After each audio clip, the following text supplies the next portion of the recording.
Hi guys, so we're end of day 2 today, so we're actually back in Kokoda for the night. So I'll just run through sort of what today's events aspired.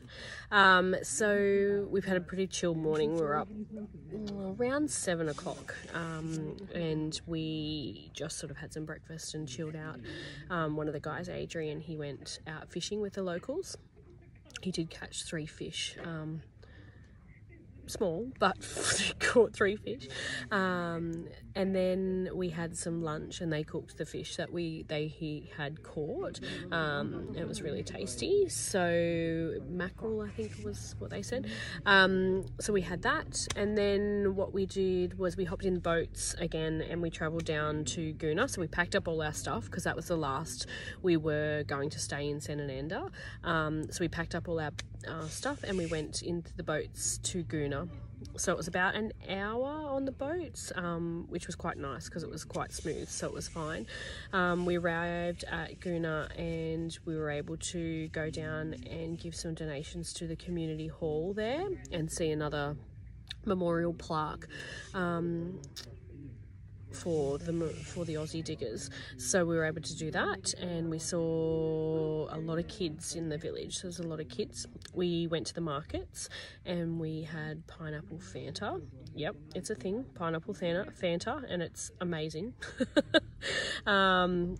Trick was to find the one with the ice though, the bucket with the ice. So that's one I found. The other guys were we're working our way through, because obviously at the markets, it's local people with stands, so you sort of feel a little bit bad if you don't buy something, because you feel like if you all go to one stand and spend money with one person, then that's the way it is. But the other guys had bought Fanta in previous things. I got mine and I had the one with the ice in it, so it tasted amazing versus just cold.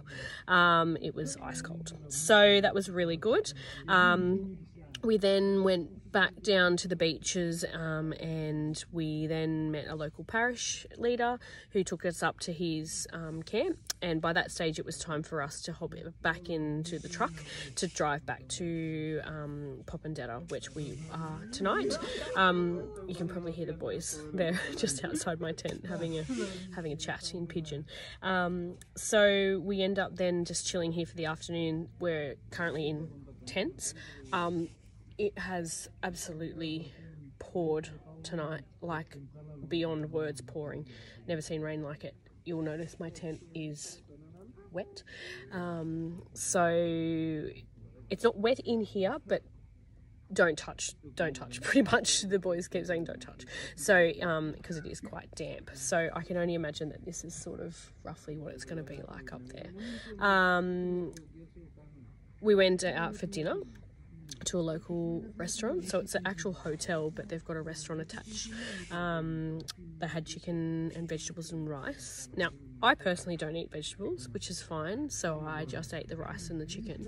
But the other guy said that the vegetables were quite nice. They had taro, sweet potato, banana cooked. I didn't try that, but yeah, they said it was quite substantial, quite filling. We did wait nearly 2 hours for our food. So unfortunately with island time, it is real, and it's sort of, you know, when you get it. Bit of a roadblock with Glenn's flight with the other group tomorrow is that the flight has been cancelled, the 6:30 flight. So they're not flying in till 1:30 tomorrow. This has literally thrown our plans into turmoil. We are now thinking that we won't get to Deniki tomorrow night. We're only going to get to Hoi, which is at the bottom of the first pretty much hill. So that will be interesting to see where we get to. So on the way to Kokoda, there's a fairly famous battle at Oivi, or Goroi, I think. Goroi. So we possibly will stop there, quickly see the memorial that's there, and then make our way to Kokoda.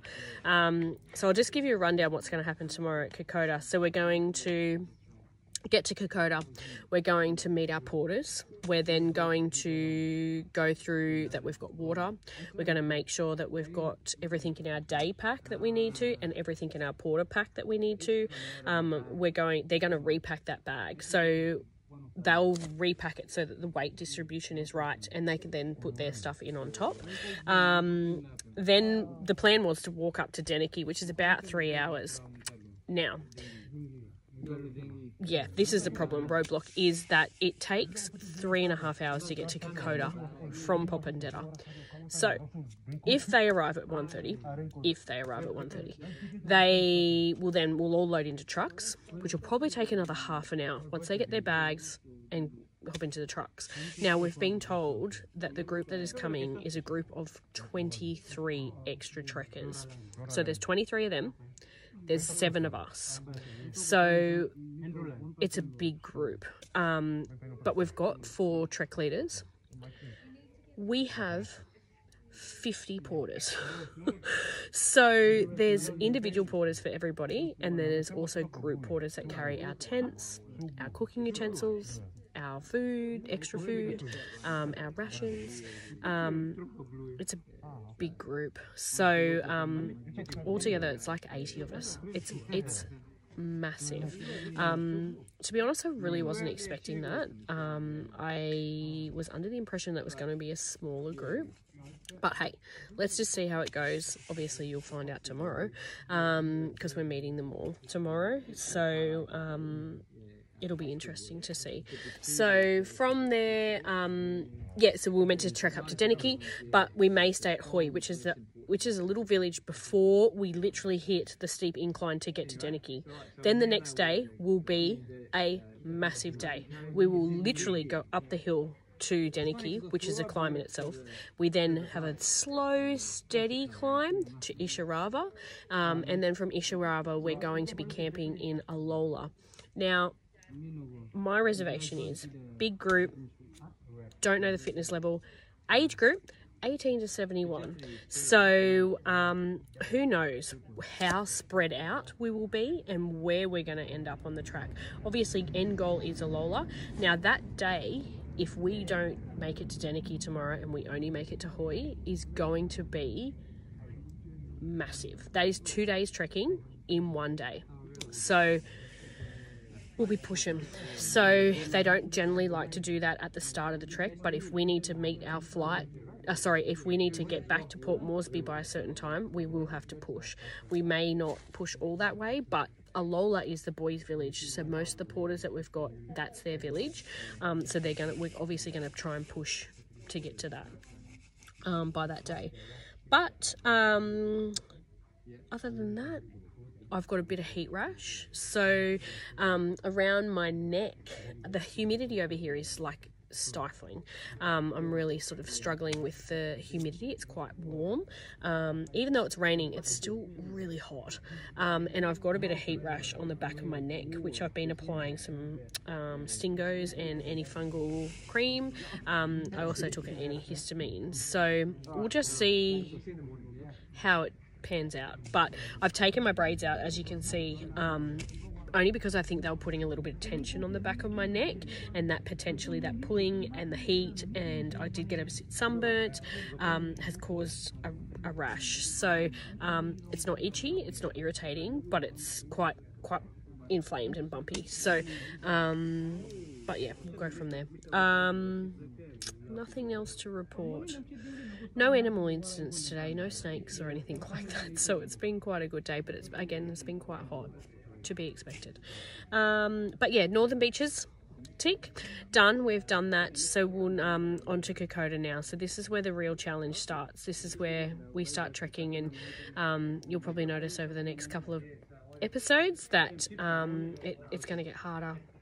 And it's going to get tougher, and it's really going to set in that we're walking the Kokoda track, 151 kilometres of it. So yeah, let's get this started, and we can't wait for them to arrive tomorrow. So we're just going to chill here in the morning till they arrive, and then once they arrive, we'll meet them at the airport. So we're literally airport, go. No coming into Popondetta. They won't get to see any of that. We are go stations. So trying to get Kokoda. So it's all stations go tomorrow with the big group. But yeah, that's pretty much all I've got to report. I'll check back in tomorrow. Bye.